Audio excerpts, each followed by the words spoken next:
Kayak Tuhan Yesus kan mengasihi umatnya, ya sama dengan cinta. Kasih itu lebih dari cinta. Iya. Kalau kita udah bisa mengasihi orang, itu pasti udah mencintai seseorang. Tapi jangan berlebihan. Betul. Kalau kalian pacaran mungkin kasihnya 80% aja, jangan 100%. Kalau putus sakit.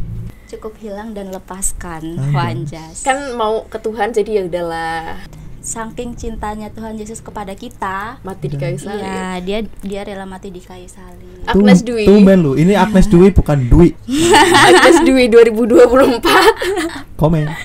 Halo Besti, welcome back to Rungkat. Tanya mana Bes? Oke, udah silakan. Langsung gitu aja. Oke guys, hari ini kita kedatangan narasumber yang kalian kayaknya perlu kenalan dulu nggak sih? Perlu. Kayaknya udah pada kenal nggak? Belum. Oke, dari Masnya dulu nih, siapa namanya dan dari stasi mana? Perkenalkan, nama saya Henry dari stasi Sidoarjo. Mungkin ada yang kenal, follow IG saya di bawah ini.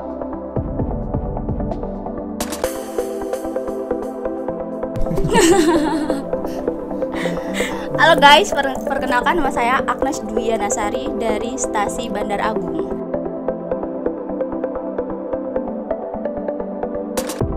Nanti IG-nya boleh dicantumin di bawah ya. Editor tolong editor. Kerja Nomor editor. WA di bawah sini. Waduh. Sekarang kesibukannya Mas Henry dan Mbak Agnes ini apa? Kesibukan sehari. Siapa dulu nih? Ladies. Kalau saya pengacara sih. Oh, pengacara. Apa itu pengacara? Pengangguran banyak acara. Acaranya banyak banget juga ya. Banyak banget sampai nggak tahu jadwalnya tuh. Schedule-nya sampai berantakan. Makan, tidur, ya. mandi, gitu lagi. Ya kalau saya sendiri kerja sebagai tukang video. Kalau videografer terlalu profesional kayaknya. Jadi tukang video aja. Terus baru menyelesaikan perkuliahan, tinggal nunggu wisuda aja. Wih. Doakan semoga selamat sampai tujuan. Amin. Terus kabarnya hari ini gimana nih? Apakah lagi galau, sedih, capek, lagi ambeien? mengeluh? Oh. Kabarnya ya puji Tuhan agak nggak sehat sih.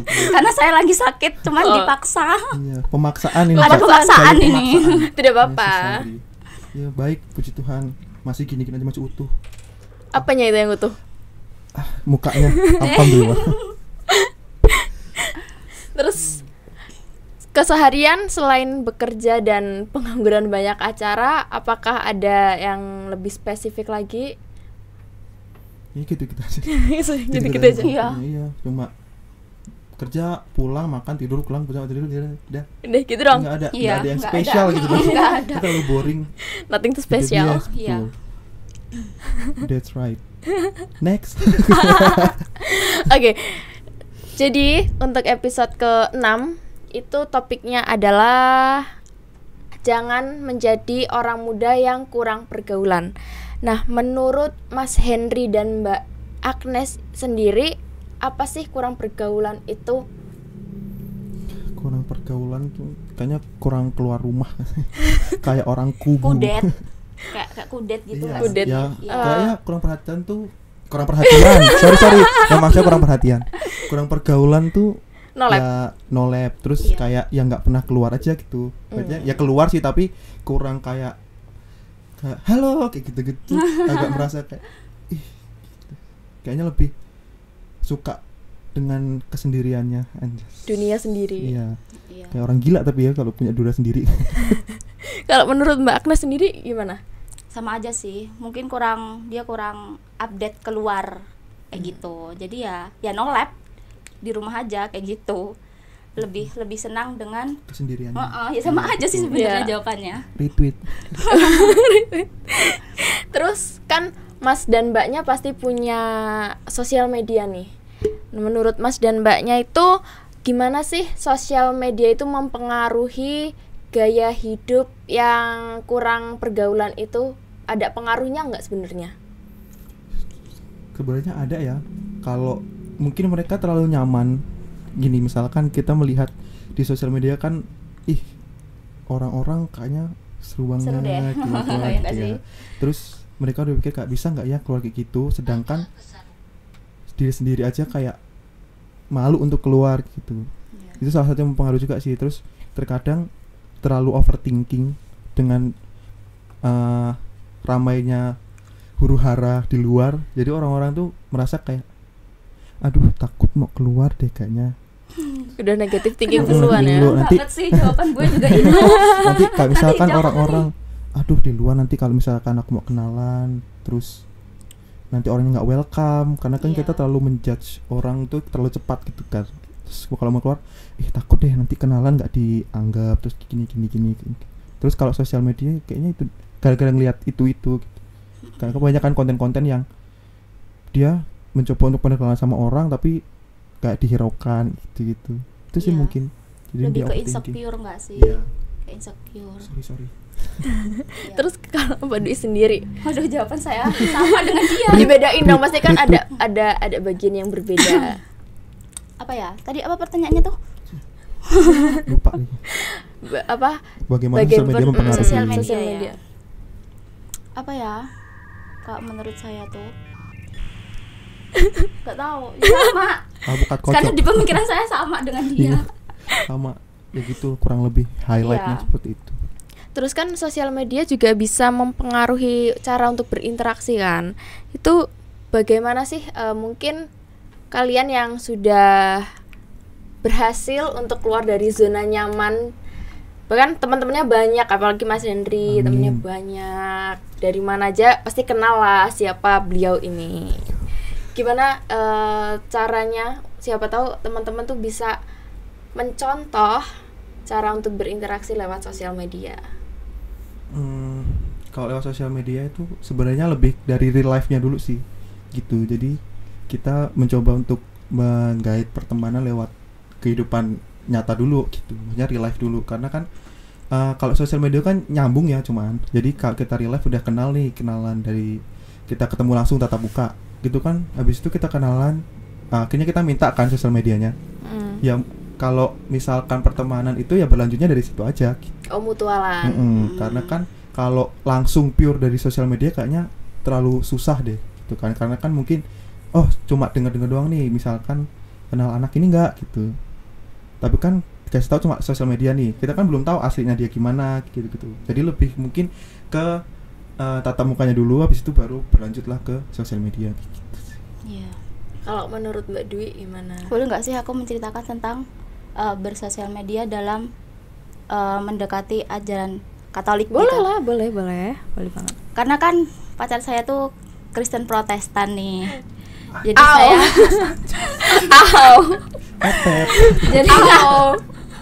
jadi kan saya sering tuh lihat di Instagram ada video-video yang tentang ajaran Katolik kayak gitu. Jadi saya sering lah nge-share ke cowok saya. Jadi kan ceritanya saya tuh mau narik pacar saya gitu.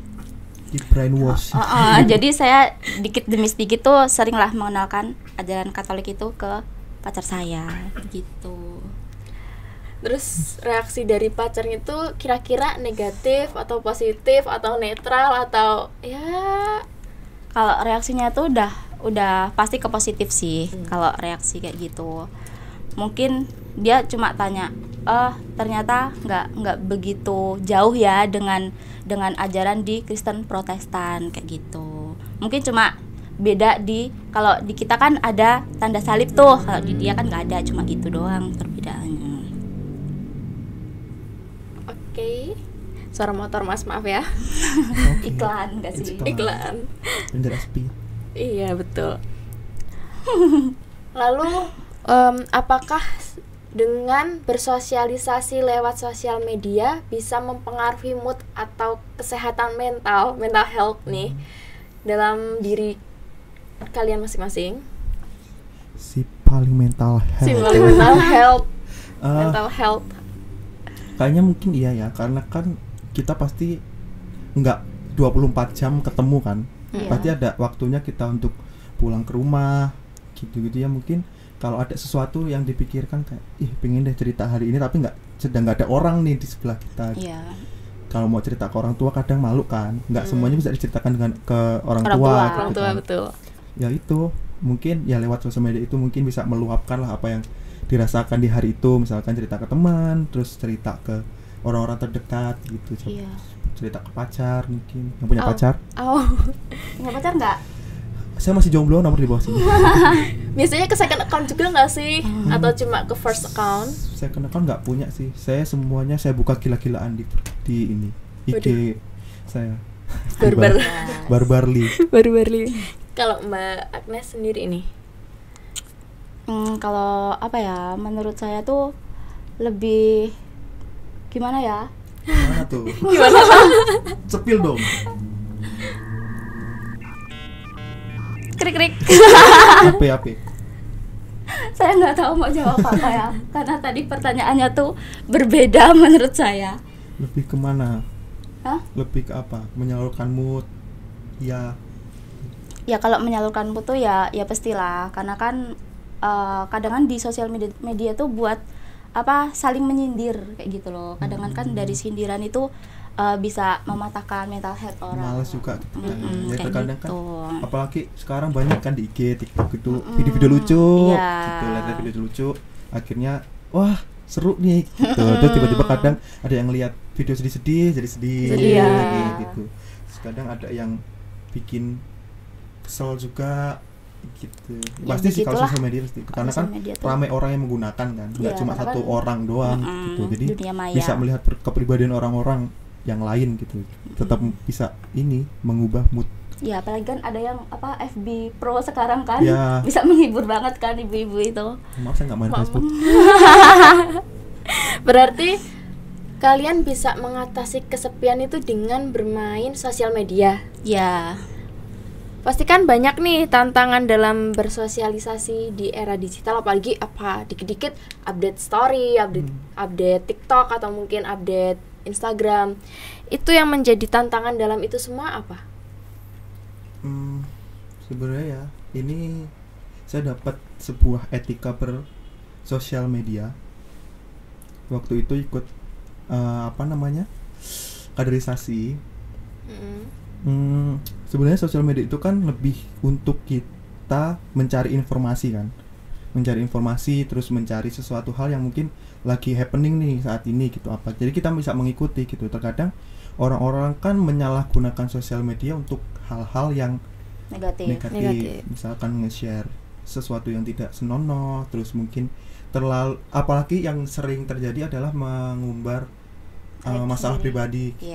Itu sih karena kan nggak semuanya kita bisa share ke sosial media gitu kan. Misalkan aku sama Dwi ada problem gitu, terus akhirnya salah satu dari kita ngapain di story gitu. Maksudnya kan itu bukan ranah orang banyak gitu kan, itu kan ranah kita berdua nih gitu, bukan konsumsi publik. Oke, next. Lalu bagaimana cara untuk, mungkin ini buat tips and trick buat mereka semua ya, buat yang mau membangun relasi baru, gimana sih tips and tricksnya untuk memulai percakapan sama orang yang baru mau dikenal, mau membangun relasi itu gimana tips and triknya? Pertama kayak sok kenal, SKSD atau gimana? So asik aja nggak sih? Iya. Kita harus so asik aja, kayak kita tuh nggak punya malu gitu aja lah. Ibaratnya orang-orang itu apa sih kayak gitu aja. Sebenarnya udah kayak kenal aja gitu banyak. Sebenarnya kalau misalkan ditanya kayak gitu, ini jujur ya, ini cerita dikit ya Bes. Dulu tuh aku ikut OMK tuh bener-bener nggak ada yang bis kalian lihat sekarang tuh, bukan Henry yang dahulu.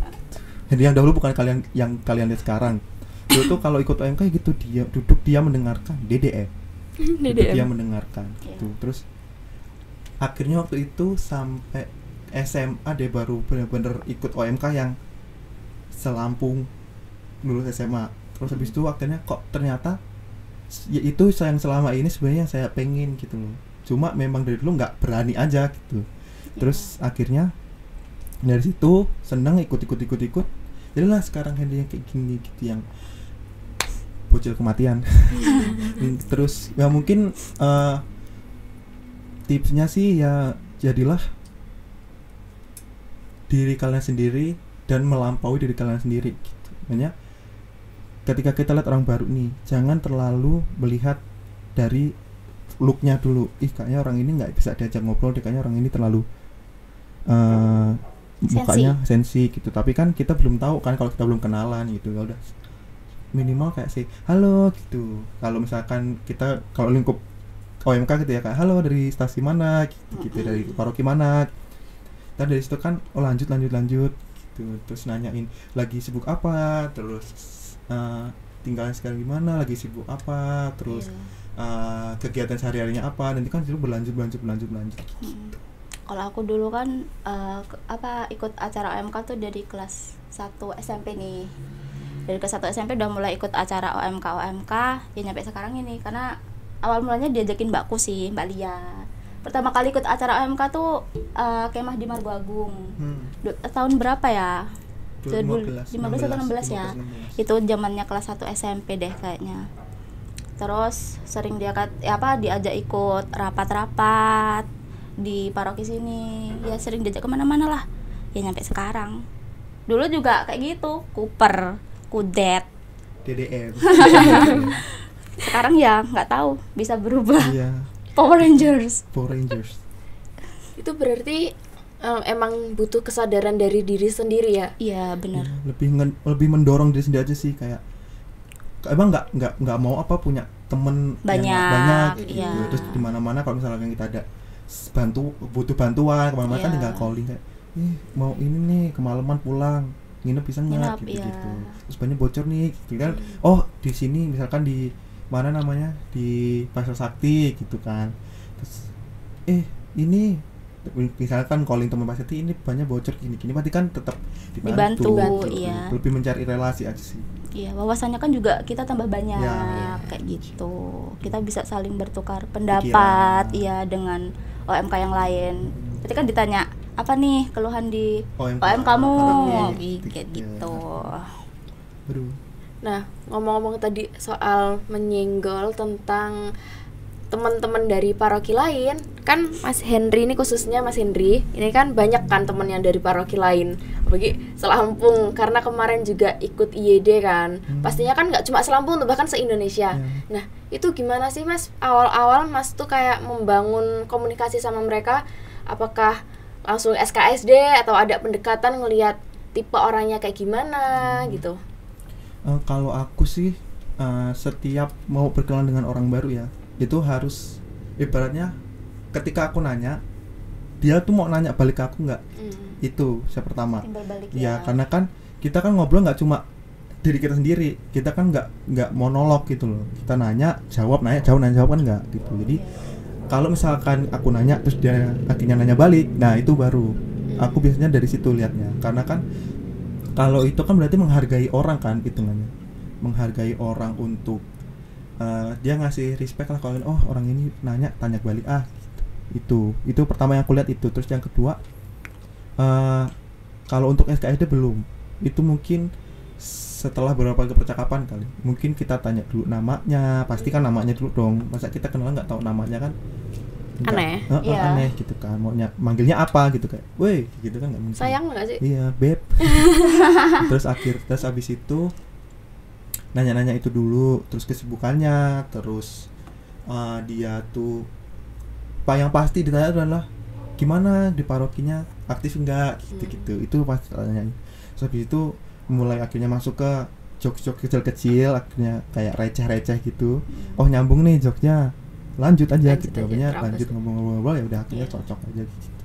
Kalau aku dulu di ED juga gitu, di ED aku tuh pertama kenal tuh sama teman aku namanya Diki, itu dari Maumere. Itu tuh waktu itu kita baris pagi-pagi, inget banget. Terus dia di belakangku kalau nggak salah, terus tanya, halo dari mana gitu, dari Maumere, namanya siapa, Diki gitu. Sebenarnya dia waktu itu nggak nanya balik aku, jadi aku nggak ini, maksudnya udah stop dari situ gitu. Nggak ada interesting juga. Terus habis itu berlanjut, terus akhirnya tanya-tanya nama yang lain, teman-teman yang lain gitu. Terus ya memang nggak langsung ditanya balik sama mereka itu, tapi akhirnya ada satu hal tuh lupa banget gara-gara apa ya, terus akhirnya kayak oh ini waktu itu malam itu tuh ada yang namanya kayak pengakuan dosa. Jadi pengakuan dosa sebelum itu tuh kayak ibadahnya karismatik gitu loh. Gitu. Terus nyanyi gitu kan, nyanyi rohani gitu. Terus ya biasalah dengan ke hirup pikukan saya ini kan ke itu, terus saya kayak ini haleluya gitu, terus mereka ikut-ikutan. Habis itu oh ternyata di situ titik baliknya bisa dekat sama mereka itu brutal. Karena kebrutalan saya. Terus akhirnya saya dipanggil lah Henry tukang joget. Gitu. Kalau Mbak Agnes sendiri nih kan juga lumayan banyak nih punya temen dari luar paroki. Itu gimana pengalaman awalnya buat cerita buat kenalan kok cerita ya sama aja sih sebenarnya. Kita tuh kayak masang muka apa ya, sok cool gitu sih, nggak punya malu aja kayak gitu. Dulu juga saya tuh nggak kenal sama yang namanya anak OMK Margo Agung, OMK Sidomulyo kayak gitu. Saya nggak punya kenalan kayak gitu. Tapi dengan seringnya ada acara kayak gitu, saya punya kenalan yang dari awal saya ikut acara OMK namanya Brigita anak Sidomulyo. Sampai sekarang pertemanan kita tuh masih erat banget, bahkan setiap ada acara dimanapun tuh ya kami tuh tetap ketemu kayak gitu. Ngabarin lah ya. Iya kayak gitu. Awal mula kenalnya juga ya di itu di acara. Terus kan pengalamannya banyak kan. Menurut Mas dan Mbaknya, kebalik, Mas dan Mbaknya itu kan pasti pasti kan punya pengalaman yang paling menggongkan. Pengalaman dari ikut OMK itu yang mana? Kalau gongnya sih IED itu sih. IED. Itu karena gong banget. Soalnya kan relasinya udah bukan taraf antar paroki lagi gitu. Itu antar keuskupan ya. Iya. Antara keuskupan, dan maksudnya setelah itu memang kita masih sering ngobrol sih selama 1 tahun setelahnya gitu. Tapi abis itu karena kesibukan masing-masing tetap berkabar sih, kadang kayak nge-replay story, terus kadang masih ngucapin ulang tahun gitu-gitu. Tetap ngobrol, cuma intensitasnya lah lebih berkurang gitu, karena ya mungkin karena sibuk masing-masing udahan kan gitu. Karena di ED itu benar-benar selama setahun itu kita sering kok ngobrolin kayak gimana parokinya gitu. Nanti kita sharing, oh parokinya gini-gini, oh kalau temanku gini, nanti kalau misalkan ada problem yang sama deh gitu, ntar bisa lah ngobrol gitu. Jalan keluarnya jalan keluar gimana. Akhirnya kan mereka ngasih solusi gitu. Iya. Timbal baliknya di situ. Kalau Mbak Agnes sendiri, gong dalam kegiatan ber-OMK-an ini apa? Cerita yang paling menarik. Terkesan, ya, paling menarik. Pargoy. Baru mau aku bilang. Yang paling menarik menurut saya tuh pas pra IED ya. Di mana tuh? Daya Murni. Iya, di Daya Murni. Di situ saya tuh tidak kenal dengan siapapun karena di sana kan OMK bukan termasuk dalam Semenanjung Selatan gitu loh. Jadi ya asing semua orang di sana. Nah, aku sama Kak Hendry waktu itu pas berdinamika juga, kami berdua tuh maju ke depan. Tuh ada lagu yang bisa buat pargoy lah ya. Bisa buat pargoy. Jadi tuh kita tuh kayak buat contoh buat mereka gitu loh. Kita pargoy jadi tuh langsung berkerumun ramai-ramai kayak gitu di situ. Oh ya, BTW ini tuh boleh diminum loh. Oh boleh. Saya tadi ngatak terus kesini terus. Iya, soalnya tuh nggak ada warnanya, makanya kita nggak begitu ini. Apa berwarna? Kasih tinta print. Sini ya. Berwarna. Enggak sih. Gue minum dulu ya, Bes. Boleh. Iya, boleh.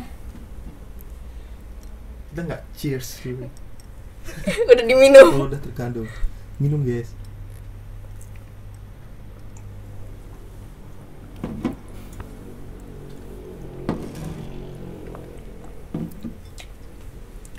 Next. Oke, sampai mana tadi? Sampai ini. Daya Murni. Iya, Daya Murni apa Murni Jaya? Daya Murni. Oh, oke. Daya Murni. Enggak tahu. Itu bagus. Yang tahu komen di bawah. Siapa tahu kan ada yang mampir nanti ya. Oh, kata tim Murnijaya. Murnijaya. Murnijaya. Oke. Kalau lukanya udah nggak usah dibuka lagi. Cukup. Ya dikip saja sudah.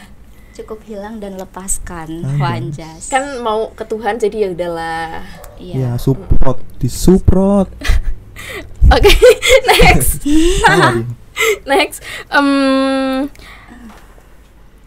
Mas, Mbak, pasti kan kan sekarang banyak nih OMK yang sebenarnya tuh ada tapi baru kayak menongolkan kepalanya.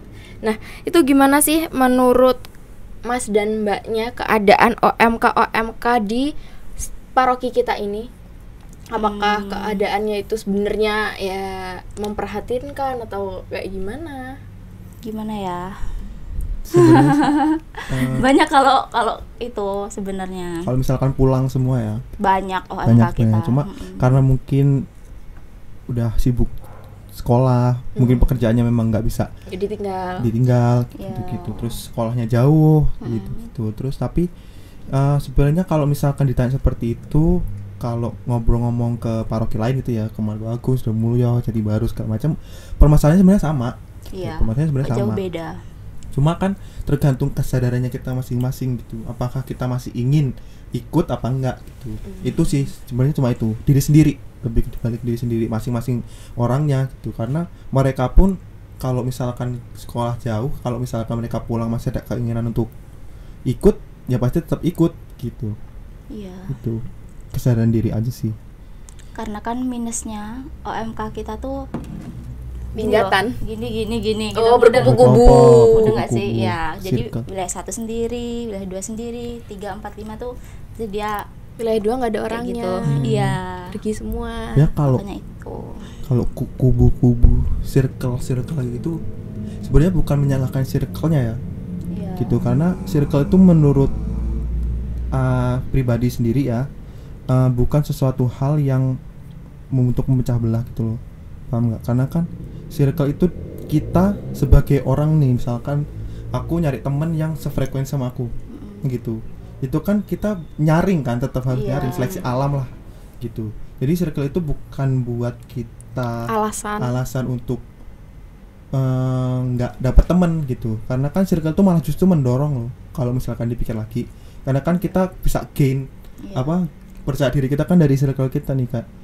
Misalkan kita pergi ke paroki lain dengan misalkan circle kita nih, ketika kita dipecah lagi ke kelompok yang bagi-bagi nih gitu, tergantung kitanya sendiri gitu, kitanya bisa beradaptasi dengan kelompok baru lagi apa enggak, seperti itu. Karena circle menurut aku kan karena kayak misalkan aku butuh orang teman-teman yang bisa dengerin cerita aku gitu, terus yang bisa kita sharing bareng, yang mungkin kita punya pikiran yang kita punya pikiran yang sama nih gitu, yuk kita sharing, yuk kita coba obrolin gitu. Karena circle itu kan bukan cuma di UMK aja kan, pasti di luar kita pasti punya circle. Bukan nggak ada sih, pasti ada beberapa orang yang mungkin introvert yang nggak punya circle, tapi kebanyakan orang tuh pasti punya circle-nya masing-masing, dan nggak bisa dipungkiri gitu.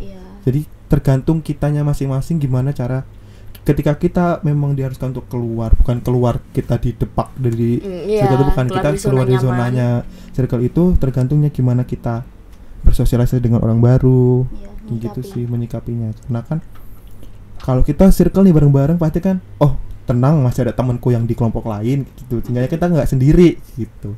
Itu sih kalau harus ada feedback kayak gitu. Kalau dari Mbak Agnes sendiri nih gimana? Kok gimana? Apa tanggapannya? Ya kan biar nggak itu. Enggak ini ya. Biar nggak terlalu garing ya. Oke. Gimana tanggapan tentang OMK di paroki sini? Keadaan OMK di paroki Sri Bawono yang tercinta. Ya itu tadilah yang saya bilang, OMK di kita tuh terlalu bersirkel gimana sih? Seriously. Circle. Ya terlalu bersirkel kayak gitu. Jadi tapi kalau saya pribadi kayak gini sih, menurut saya kalau mau berteman dengan saya ya ayo, kalau nggak mau ya monggo. Tapi karena tuh kalau saya sendiri tuh udah berusaha mendekatkan diri. Ya, tapi kan kadang mereka sendiri yang ingin menjauh dengan saya. Mungkin memang nggak satu frekuensi. Enggak. Gitu ya. Makanya itu harus satu job. Ya, makanya dari situ se-circle tuh ya kadang tuh kita bukan milih-milih sih, kadang tuh ya kita harus mencari yang sepemikiran kayak gitu. Gitu, Bes. Gitu, Bes. Ya, Bes. Nah, selanjutnya kan kita sebagai orang muda ini selain dituntut untuk hidup menggereja, kita juga dituntut untuk menjadi garam dan terang di tengah dunia. Nah, bagaimana kehidupan OMK di tengah masyarakat di era modern atau di zaman digital ini? Kebalik, di zaman modern atau di era digital ini? Iya, kalau misalkan ikut KPPS. Pernah nggak ikut KPPS? Sering dong. Nggak pernah itu. KPPS. Saksi ya? Iya, itu kan tetap KPPS, Bu. Gimana sih? Menyaksikan kan, coblosan. Ya, itu kan di tengah. Maksudnya kan kamu nih sebagai orang Katolik tuh ini apa namanya? Berperan di masyarakat. Itu contohnya itu satu. Ceritain dong ke masyarakat. Siapa tahu ada ikut ikut. Gimana caranya ikut KPPS gitu-gitu. Tapi capek tahu ikut KPPS sebenarnya. Ya siapa tahu kan mereka berminat dengan. Lu aja dulu lah. Masalahnya aku tuh nggak pernah ikut ke masyarakat tahu. Sejujurnya, gotong royong atau apa gitu? Nggak pernah. Sorry gotong guys. royong di gereja sendiri pasti. Kalau misalkan di masyarakat aku belum. Tapi kan dengan kayak ngejob itu kan termasuk dalam masyarakat. Iya, ngejob kan bukan suatu, ibaratnya kan itu kan pekerjaan kan gitu. Kalau misalkan KPPS kan dia melibatkan diri ke masyarakat. Kalau ngejob kan ya udah karena kebutuhan pekerjaan aja gitu. Ada gambaran di sini Bu. Kalau KPPS kan kayak itu bekerja untuk negara. Ya sebagai OMK yang menghargai nusa dan bangsa Indonesia gitu. Kelas. Gitu. Kalau misalkan aku belum ke KPPS gitu belum. Soalnya ini Karang Taruna gitu juga. Kartun belum. Karang Taruna. Kartun belum. Terus kalau misalkan kayak bagi-bagi takjil juga kan belum. Iya. Itu belum ada sih. Kalau misalkan ada acara adat Bali, terus ada acara Muslim kayak gitu-gitu, biasanya kan pemuda ormas Katolik, bukan ormas sih, salah, orang-orang muda Katolik di Sidoarjo kan suruh ini kan apa? Jadi yang inilah apa penjaganya gitu-gitu. Cuma aku belum terlibat sampai situ. Belum sejauh itu untuk masyarakat gitu. Karena di gereja dulu, soalnya kan di gereja juga belum lama kan, maksudnya baru bisa keluar seperti ini sekarang gitu kan, ya baru-baru ini belum lama gitu. Kalau untuk di masyarakat belum.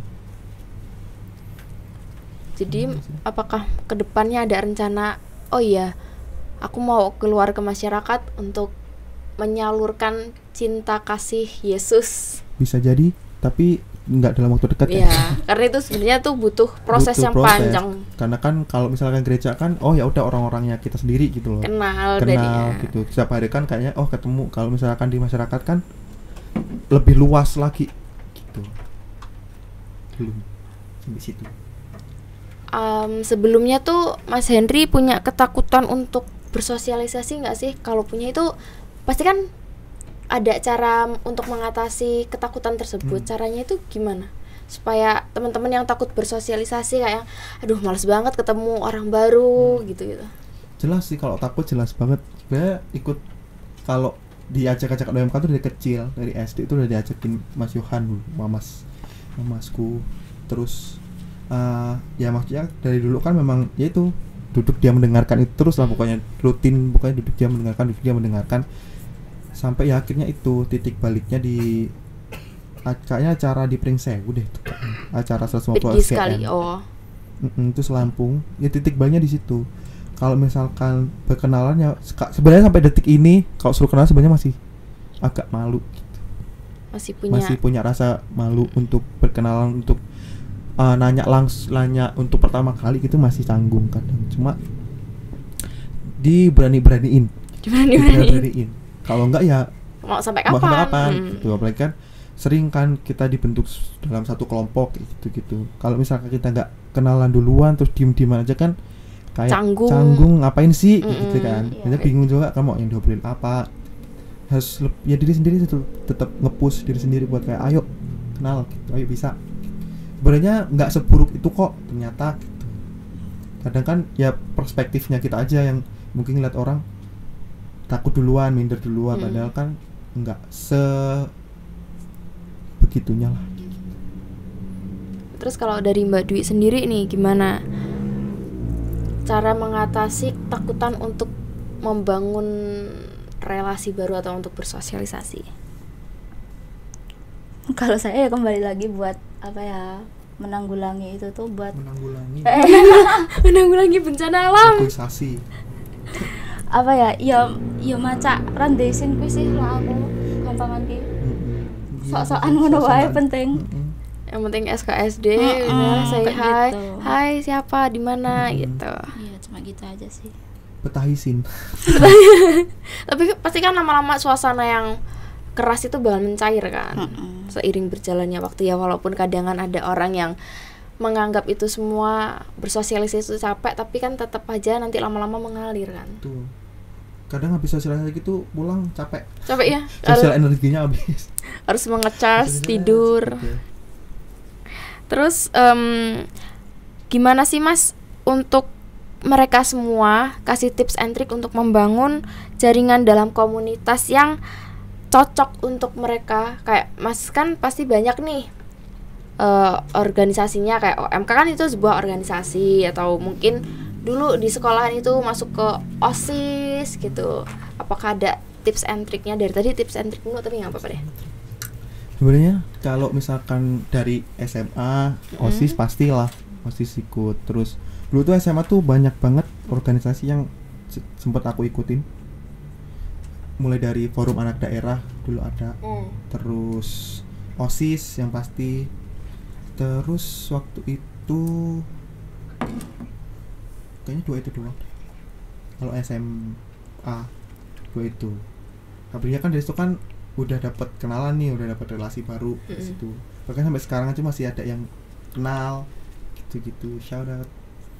Terus dari OSIS itu, terus OMK, terus akhirnya ke mana namanya, kaderisasi. Itu kan baru, itu kan juga hal baru kan, hal baru, organisasi baru juga, orang-orangnya baru juga. Itu boleh di ini? Boleh. Oh, boleh ya. Soalnya warna nggak boleh. Soalnya warna nggak boleh. Soalnya katanya nggak boleh disebut. Belum tahu kaderisasi apa. Iya, oh iya kaderisasi. Iya, terus FKUK termasuk juga nggak sih? Iya, termasuk. FKUK. Oh, waktu itu inget ikut ini organisasi lintas agama. Bukan organisasi, itu kayak acara lintas agama gitu di Purbakala waktu itu. Itu juga pernah sempat ikut. Di situ ya sebenarnya pengalamannya sebenarnya dari situ banyak sih, cuma membangunnya untuk itu ya perlu waktu memang. Untuk berkenalan dengan orang, untuk menghilangkan rasa malu itu memang rasa malu, rasa takut yang jauh gitu. Butuh proses lah. Proses betul. Ya. Kalau Mbak Agnes sendiri nih harus menyala. Kalau Mbak Agnes sendiri, apa yang menjadi tantangan saat bersosialisasi dan menentukan organisasi yang cocok untuk Mbak tuh kayak gimana? Dulu tuh zaman SMP, aku tuh ikut apa? Pramuka. Pramuka.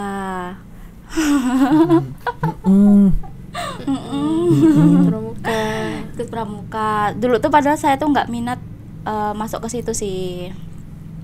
Cuman apa tantangannya tuh ya apa ya tadi kalau di pramuka tuh biasanya apa yang tak omongin tadi? Tali temali. Enggak gitu. Bukan. Kalau di pramuka tuh kan emang biasanya dari mana-mana terus jadi satu gitu kan. Mungkin dari situ juga bisa. Iya, kayak gitulah. Jadi apa ya? Susah gitu loh. Kalau apa? Kita kan nggak minat di situ, cuman kita dipaksa. Oh, jadi kewajiban di sekolah gitu. Kayak gitu. kan, tapi termasuk keluar dari zona nyaman kan. Iya, walaupun terpaksa kan. keluar dari zona nyaman dan menemukan teman baru pasti. Circle baru, teman baru, kenalan baru, relasi baru pasti kan. Iya gitu. Tetap ada untungnya ya. Untungnya. Untungnya. Tapi saya apa ya? Karena pemaksaan mungkin, tapi saya tuh dipermudah gitu loh. Waktu biasanya kan pengambilan bed itu kan ada kayak apa tuh namanya? Buat ngisi SKU kayak gitu loh. Kayak apa dikasih dikerjain atau digimanain kayak gitu. Cuman kalau saya waktu dulu itu ya udah saya dikasih bed gitu aja, nggak pernah dikasih tantangan apapun kayak gitu. Nah, sebelum menuju ke puncak episode kali ini lah, puncak. Nah, kan kita sudah sama-sama dewasa nih. Pasti kan kita ya, walaupun mungkin Mas Henry seperti yang dibilang tadi belum menemukan cinta sejati atau cinta dalam hubungan. Tapi pasti kan ada kan kepinginan buat nemuin. Apakah itu menjadi salah satu caramu untuk berkedok dalam OMK ini untuk mencari tulang rusuk yang telah lama hilang?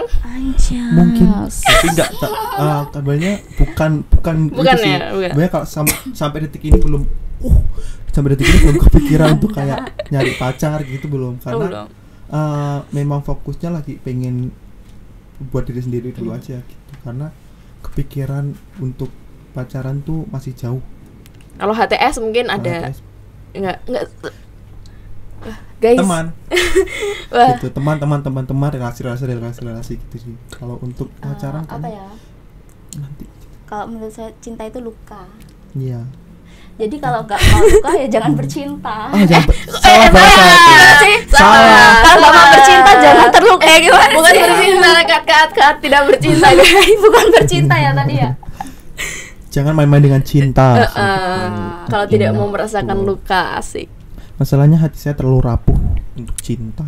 Sama aja sih sebenarnya. Subscribe. Lalu cinta dalam definisi di ajaran Katolik itu gimana sih setaunya Mas Henry dan Mbak Agnes ini? Definisi cinta dalam Katolik, ataukah yang cinta ugal-ugalan atau cinta dalam kesengsaraan Allah? Kalau aku apa ya? Cinta itu butuh pengorbanan sebenarnya.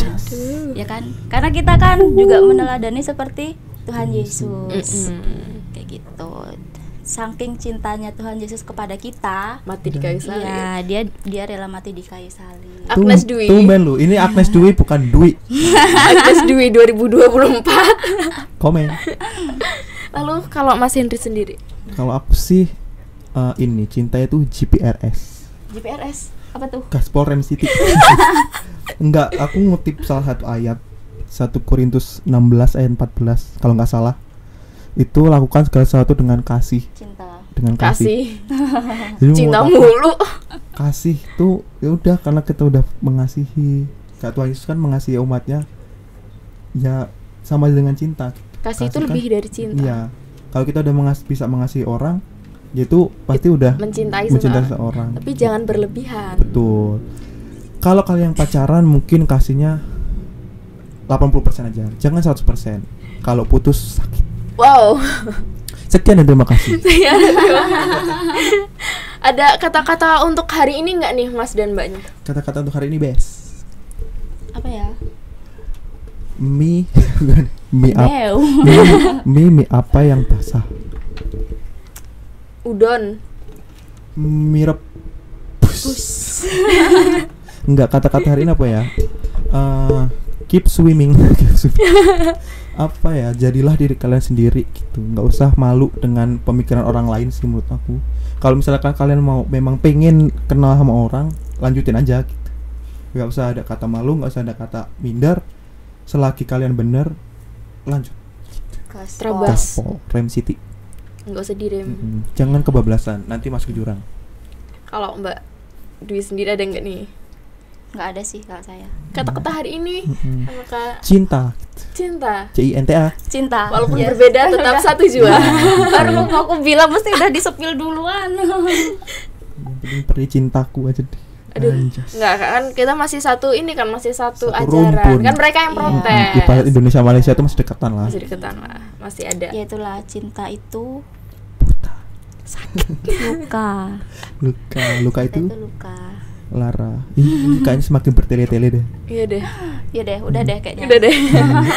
Thank you so much. Oke, terima Thank you kasih. for watching. Dadah. Jangan Terima lupa kasih. subscribe, komen, dan like. Jangan lupa di-share ke teman-teman kalian. Siapa tahu yang belum tahu kan mesti banyak banget. tuh yang IG-nya belum jangan tahu. lupa ya di bawah sini nanti. Oke, WA di bawah sini. jangan lupa like, comment, and subscribe. subscribe. Bye, Bye. Besti. Assalamualaikum.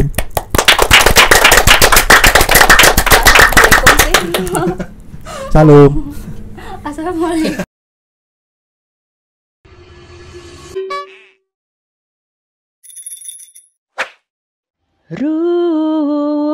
Rungkat ruang ngobrol Katolik.